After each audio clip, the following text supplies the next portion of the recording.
Alright, hey guys, what's going on? Zuko here. We are looking today at Necrolord Paladin. So, I know most of you think that this is a meme. I was actually in a dungeon last night with some people and they were like, confused as to what covenant I was.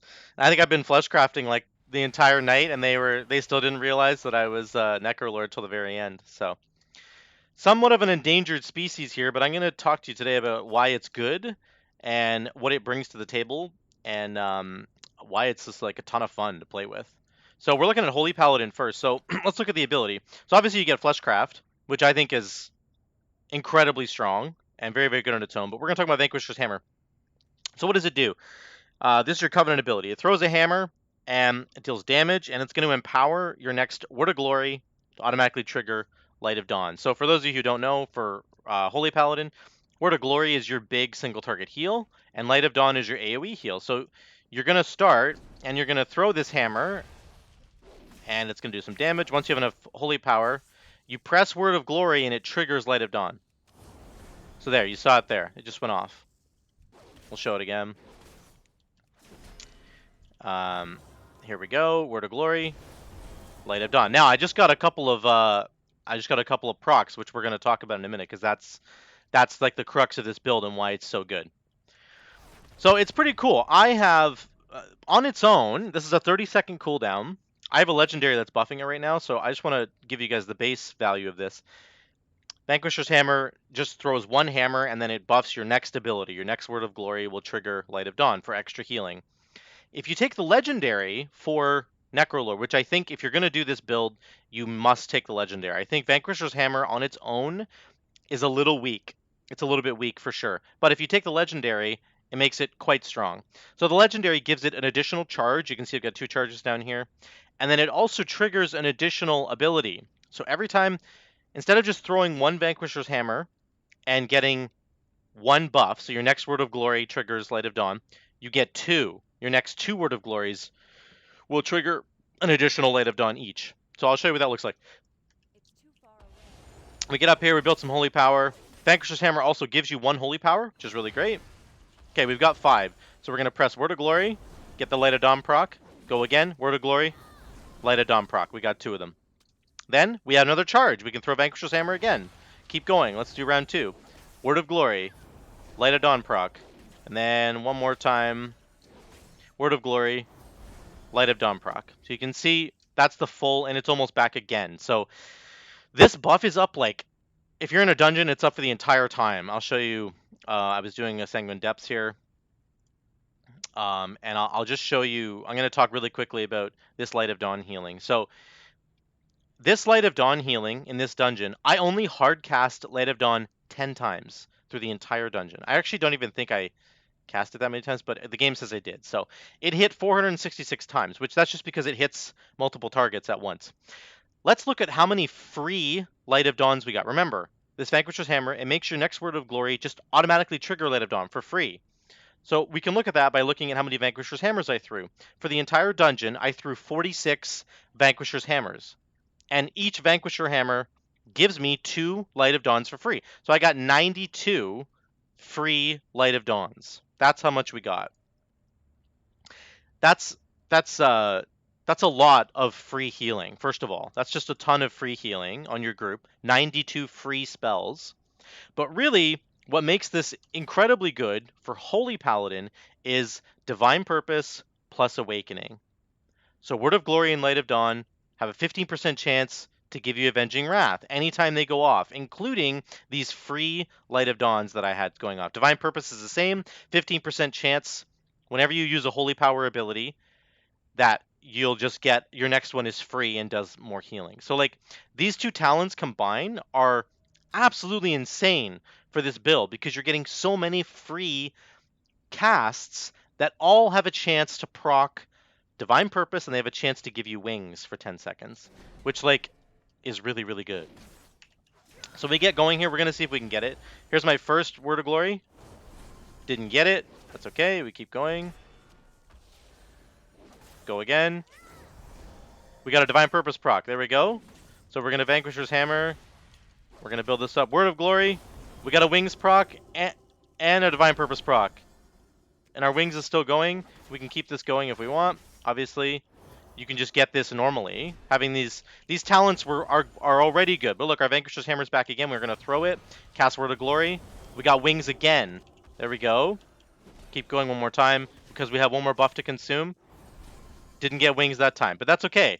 You can see, like, in a small fight like that, I got a wings proc at least once there, and it's just your chance of getting the wings proc, the awakening proc, is like, it's like double what it used to be because you're constantly casting these free Light of Dawns from your Word of Glory. The other thing that's pretty cool is it's sort of a different way of healing. Most people are Kyrian, and you've got Divine Toll, and you're throwing out, Holy Shocks, and you're getting Shock Barrier, and that's how you're getting like a lot of your supplemental healing. Like when somebody really needs to get healed, you're hitting them with a huge Word of Glory. But in the meantime, as a Kyrian, you have all those shocks that are going out and shock barriers, which is great. We don't have any of that because we're not Kyrian. And so instead, I like to take Beacon of Faith. We're not taking Glimmer because we're not focused on Holy Shock at all. So we take Beacon of Faith, and you have 2 beacons out on your party. And then all this free healing that's going out from your Light of Dawns will all get thrown into those beacon people. So 92 Light of Dawns got thrown into the beacon healing, just like normal. That's a lot of extra healing that you're just getting for free. And you can focus, instead of doing any AoE healing at all, you can focus really hard on just doing major spot healing. You're going to, just like normal Paladin healing is, but you're just going to hit people with huge Word of Glories, and you're just going to get these free Light of Dawn casts to go out. So it's really, really strong with Holy Paladin in particular. I think it's actually weakest on Prop Paladin because the spells that you get on Prop Paladin, if you throw Vanquisher's Hammer, for Prop Paladin, your next Word of Glory will trigger Shield of the Righteous, which is like okay, but it's just not, it's nowhere near as good as getting a Light of Dawn, and it's also nowhere near as good as Rep Paladin. I'll show you the Rep Paladin stuff right now. So for Rep Paladin, Vanquisher's Hammer, it says your next Templar's Verdict will automatically trigger Divine Storm. So your next single target attack, your next single target spender, will trigger your AoE spender. Okay, so let's see what that looks like. And again, with my legendary, I'm getting 2 of them. Again, we're also running Divine Purpose, which means we have double the chance of getting a free Holy Power spender. So we start here. We're going to do this, build some Holy Power up. Let's throw the Vanquisher's Hammer now because we have 5. Let's do this. Here's our first one. We actually got a proc right away. There we go. We're going to throw the second hammer. Templar's Verdict. And Templar's Verdict again. There we go. So right there, we did this. All this Divine Storm damage was free. Divine Storm hit 8 times because I cast it 4 times. I had 2 Vanquisher's Hammer throws, and they each give me 2 Divine Storms for free. All this Divine Storm damage is free. That's an extra 35k damage I just did right there. Obviously that scales up even higher with more targets in dungeons. It gets really, really high. So with Ret, it's interesting. You get to sort of just focus. You get to tunnel vision on single target, pressing Templar's Verdict almost all the time. Obviously, if Vanquisher's Hammer's off cooldown, then you're going to be pressing Divine Storm in an AoE situation. But by and large, man, you just get a ton of free damage, and again, a ton of free chances to proc Divine Purpose. The last thing for Ret that's actually really, really cool is that Final Reckoning, if you read this, it says that it does a bunch of damage, and then it causes them to take 50% more damage from your Holy Power abilities. That includes your free Divine Storms. So if you're going in here, you want to push all the Divine Storm damage, free Divine Storm damage, into your Final Reckoning window. So you start by building Holy Power. Let's throw our Vanquisher's Hammer to get it ready. We're at 5. Now we're ready to go. We're going to throw Final Reckoning, and then we're just going to push all this free Divine Storm damage that we're getting into this Reckoning window. As much of it as we can. There we go. Our Reckoning window's over, and it's just nice because you can fit all that extra Divine Storm damage into the Final Reckoning buff. If, however, you don't want to take Final Reckoning, Crusade is what most people take. But you could actually take Sanctified Wrath. Sanctified Wrath makes Avenging Wrath last longer. And then each Holy Power spent causes you to explode. This, it feels like because you're getting Divine Purpose for free, that it wouldn't proc this effect because it says each holy power spent, and you're not actually spending any holy power because you're getting it for free. But I've tested it and it actually works, and I'll show you once Final Reckoning's off cooldown. It actually works.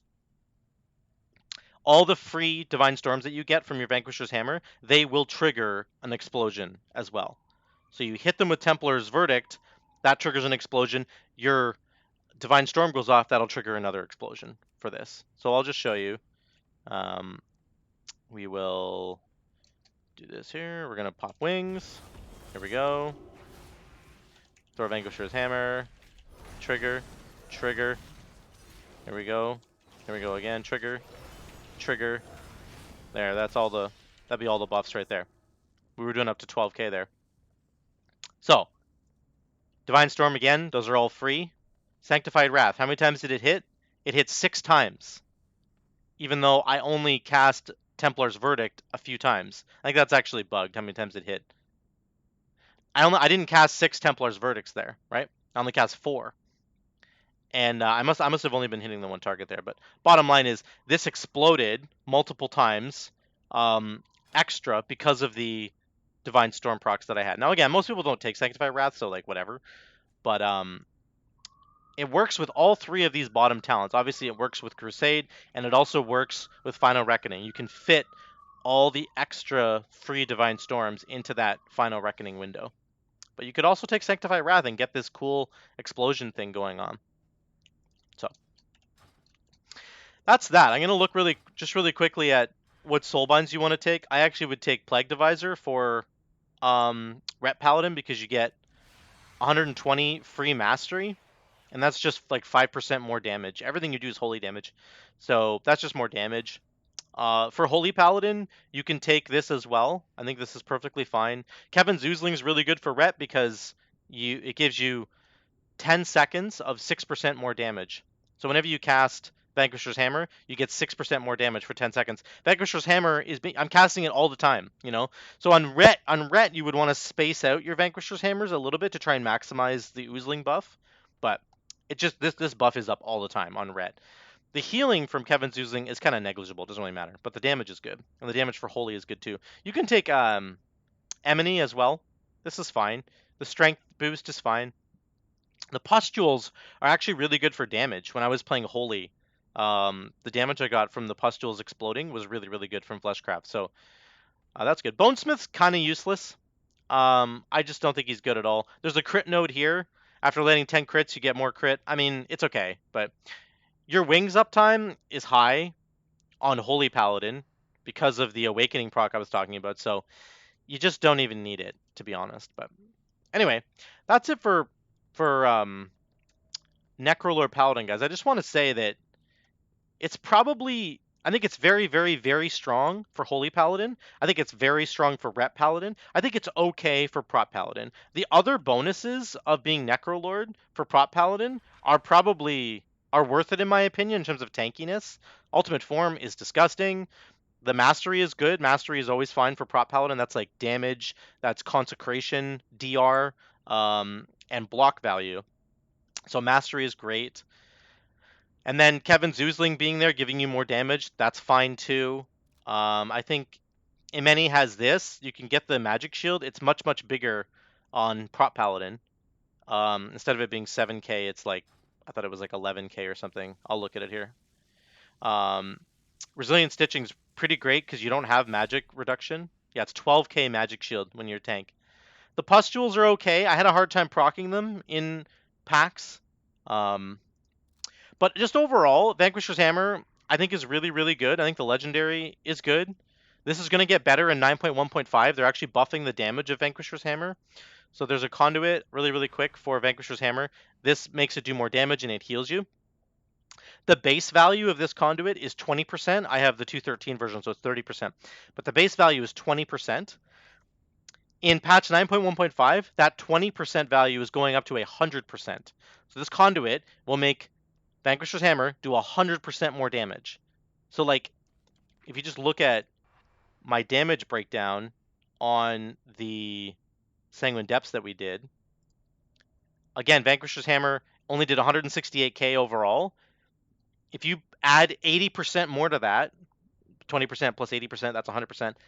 It adds about 132,000 damage. I was doing this calculation earlier. That would bump up this damage to 300k. So it would go from 186k all the way up to here. It would be better than my Crusader Strike, better than my melee. It would be just under Judgment. It would be my third highest DPS. So like the damage of this is going to go way up in 9.1.5. So like just keep that in mind. But beyond that, the playstyle for Holy Paladin is really strong with the Awakening procs. The damage you get from Rep Paladin is very, very strong, I think. This is good. It's just good, guys. So give it a shot. Take a look at Necro Paladin. Don't just auto default to Kyrian or Venthyr. This is good. There's a place for this, and particularly with the legendary Vanquisher's Hammer getting an additional charge, it's really, really strong, I think. So I think you guys should give it a shot, and yeah, let me know what you think.